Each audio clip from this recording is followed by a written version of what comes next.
May I help you, sir? I'm here to see my client, Stephanie Castillo. I believe she's under your protection. Yeah, what exactly is going on with her? She just insisted we take her in. Something about a murder, how she's in danger. Now she won't say anything to us. I promise, Sergeant Diaz.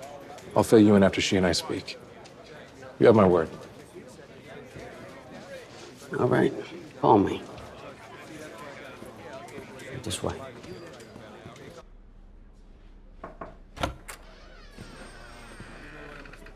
Wow, there really was something in the water at that Reacher house, huh? My condolences for the death of your Princeton colleague. Thank you. My condolences for the death of your brother. How did you and Joe know each other? We collaborated over the last few years. He was brilliant. And he also knew what he didn't know, which made him even smarter. His job would require my expertise from time to time. International and domestic monetary policy. Yeah. But Joe contacted me and Professor Bryant for a specialty that we don't advertise. We were the only two academics in the US specializing in the theoretical effects of MUC, mass undetectable counterfeiting on a global economic scale. Is that a big problem these days? Yeah, it's bigger than you might think. Do you know that 80% of existing US currency is in $100 bills?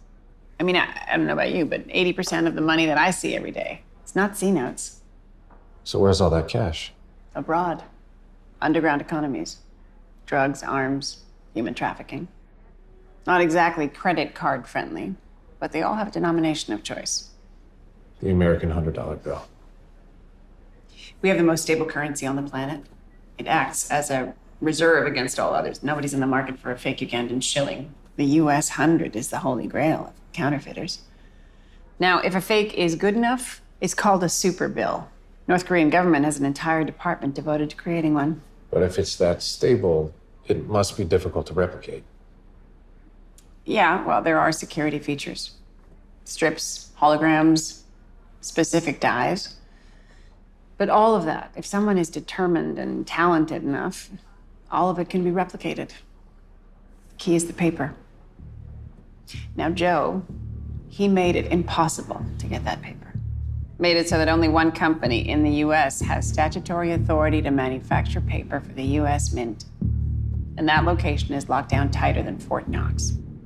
However, Joe discovered superbills are being manufactured somehow anyway. He thought it was taking place somewhere in Georgia. Made in Georgia? Like Coca-Cola and peanuts.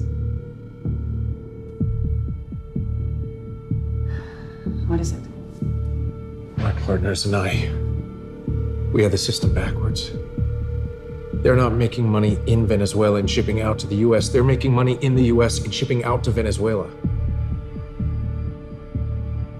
I have to go. I didn't realize it was Venezuela. You find out where they're getting the paper to do it, and you will stop whatever Joe is trying to stop. You know you have to stay in police custody until all of this is dealt with. It's for your safety. I understand. How are you going to take down whoever's doing this? Painfully. What branch of the military were you in? Your shoes are tied with a ladder lace. Pants, military hem, cuff sleeves extended exactly to the center of your wrist bone. Army. First lieutenant. Major Jack Reacher, 110th Special Investigations, retired. Nice to meet you, sir. I need your help, Lieutenant. I'm not a lawyer. I'm just trying to do the right thing. 2 federal agents, multiple cops, and several civilians are dead. I'm working the case privately with the police force down south. My brother, Joe Reacher, worked in Secret Service. You can look him up. You can look me up, too. Check my record. You'll see I'm not one to waste time or make up stories.